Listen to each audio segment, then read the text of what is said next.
A very good morning to all of you. Today we'll discuss manufacturing industries. We had already discussed some key points regarding this. Now we'll continue with this chapter. So, importance of manufacturing. Manufacturing sector is considered the backbone of development in general and economic development in particular, mainly because manufacturing industries not only help in modernizing agriculture, which forms the backbone of the economy, they also reduce the heavy dependence of people on agricultural income by providing them jobs in secondary and tertiary sectors. लोग किसी भी चीज़ को बनाने के लिए manufacturing बहुत ज़रूरी है, मैन्युफैक्चरिंग यूनिट डालना बेसिकली, ठीक है। मैन्युफैक्चरिंग इंडस्ट्रीज़ अगर लगती हैं तो ये एग्रीकल्चर को भी बहुत अच्छा इम्पैक्ट पड़ता है इससे, ठीक है। अब एग्रीकल्चर क्या होता है? एग्रीकल्चर हमारी अगर हम अपनी खुद के नेशन की बात करें तो इकोनॉमी के लिए एक बहुत ही ज़्यादा बैकबोन की तरह हेल्प करता है, ठीक है ना। इंडस्ट्रियल डेवलपमेंट होता है जो that is a precondition for eradication of unemployment and poverty from our country. Industries जितनी ज़्यादा लगेंगी, एक बहुत ही नॉर्मल सी बात है, इंडस्ट्री जितनी ज़्यादा लगेंगी, जितनी ज़्यादा इंडस्ट्रीज़ होंगी उतनी ही ज़्यादा आप प्लांट्स लगेंगे, मतलब जितने ज़्यादा उतना ही ज़्यादा आपको ह्यूमन लेबर चाहिए। तो आपको ह्यूमन लेबर तो चाहिए है, उसके अलावा आपको मशीनरीज चाहिए। अगर आपको मशीनरीज चाहिए तो मशीनरीज भी तो आप कहीं ना कहीं से लोगे, उनका ऑर्डर दोगे। तो उनका ऑर्डर दोगे तो पहली चीज़ तो ये है अनएम्प्लॉयमेंट कम होगा, ठीक है। और दूसरी चीज़ ये है कि जब वो मशीनरीज आप अपनी इंडस्ट्रीज़ में लगा लोगे, फिर आपको उनसे वर्क करवाने के लिए आपको लेबर मैनकाइंड भी तो चाहिए। तो उससे क्या होगा? अनएम्प्लॉयमेंट कम होगा, ठीक है ना। So this was the main philosophy behind public sector industries and joint sector ventures in India. It was also aimed at bringing down regional disparities by establishing industries in tribal and backward areas. Export of manufactured goods expands trade and commerce and brings in much needed foreign exchange. Countries that transform their raw materials into a wide variety of finished goods are prosperous.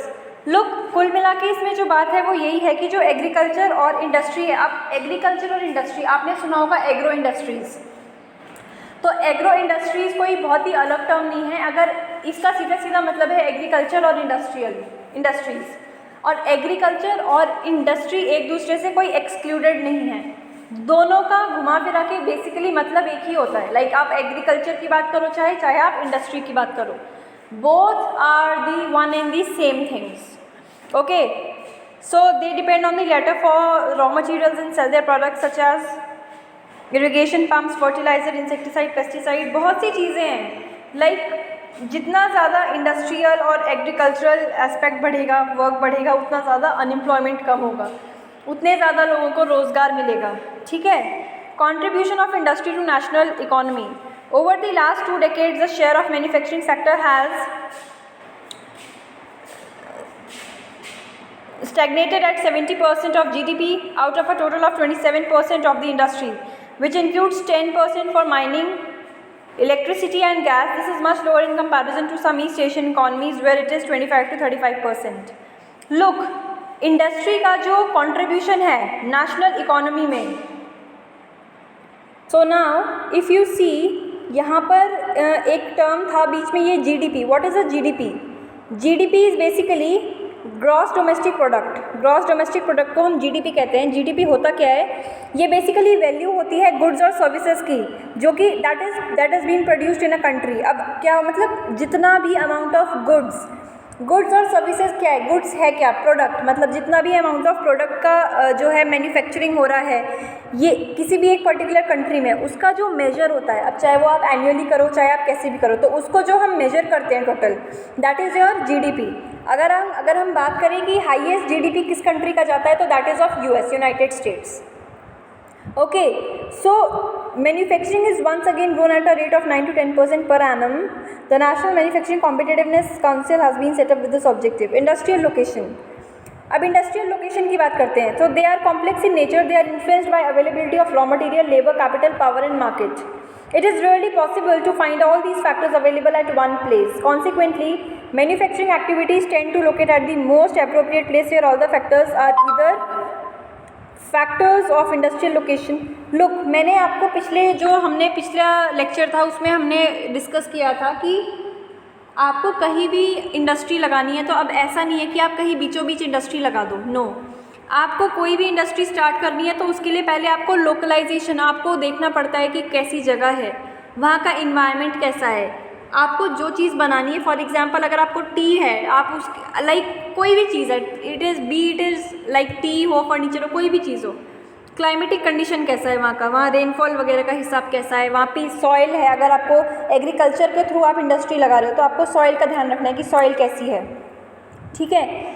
सो ये सब चीज़ों का बहुत ध्यान रखना पड़ता है जब हम इंडस्ट्रियलाइजेशन की बात करते हैं, एग्रो इंडस्ट्रीज़ की जब हम बात करते हैं। ओके, सो इन चीज़ों को ध्यान में रखने के बाद ही आप कोई भी इंडस्ट्री जो है वो सेटअप कर सकते हो। अब यहाँ पे जैसे कि आप ये फ्लो चार्ट देख रहे हो, इनपुट्स, रॉ मटेरियल्स और component parts, factors of production. Production के लिए फैक्टर्स क्या क्या चाहिए, फैक्टर्स क्या क्या, मतलब आपको किस चीज़ की प्रोडक्शन लगानी है तो आपको क्या क्या चाहिए, उसके लिए चीज़ें चाहिए होती है ना। सो लैंड चाहिए आपको ज़मीन चाहिए, लेबर चाहिए, आपको काम करने के लिए वर्कर्स चाहिए, आपको कैपिटल चाहिए, लाइक आपको मनी चाहिए। After that you need entrepreneur, you need infrastructure, आपको इंफ्रास्ट्रक्चर चाहिए, हर चीज़ चाहिए आपको। उसके बाद आपको ट्रांसपोर्टेशन चाहिए। आपने मैन्युफैक्चरिंग तो कर ली, अब आपको इधर से उधर उसको भेजना भी तो है, तो उसके लिए आपको ट्रांसपोर्टेशन भी चाहिए। फिर आपको एक फैक्ट्री लगानी है, फिर आउटपुट आपका जो प्रोडक्ट है, ठीक है, ट्रांसपोर्ट होगा प्रोडक्ट आपका कहाँ पे, मार्केट में ट्रांसपोर्टेशन करोगे ना, मतलब मार्केट में ही तो बेचोगे आप अपना प्रोडक्ट, जो भी मैन्युफैक्चरिंग, आप जिस भी चीज़ की मैन्युफैक्चरिंग कर रहे हो तो आप उसे कहीं ना कहीं बेचोगे ना, तभी तो आपको मनी मिलेगा। सो उसके लिए मार्केट में आप अप्रोच करोगे तो आपको फिर मनी मिलेगा। फिर जो आपको मनी मिलेगा वो दोबारा से आप किस में लगा दोगे, रॉ मटेरियल्स को बनाने में। फिर आपका रॉ मटेरियल बनेगा, फिर से उसका ट्रांसपोर्टेशन होगा, फैक्ट्री आउटपुट जो भी प्रोडक्ट का है, ट्रांसपोर्ट, फिर मार्केट में जाएगा, फिर आपको मतलब ये एक कह सकते हो आप कि राउंड चीज़ है, मतलब वाइस वर्सा चलती हैं ये चीज़ें। Okay, classification of industries, cost of obtaining raw materials, cost of production at site. Like industries में भी आप देखो, हर चीज़ में आपको हर चीज़ में कैपिटल तो चाहिए ही चाहिए, ठीक है। List the various manufactured products you use in your daily life such as transistors, electric bulbs, petrol, scooters, automobiles etcetera. On the basis of source of raw materials used, like agro based जो है, agro based agricultural based industry है अगर, तो आपको क्या क्या चीज़ें चाहिए होगी एज अ रॉ मटेरियल।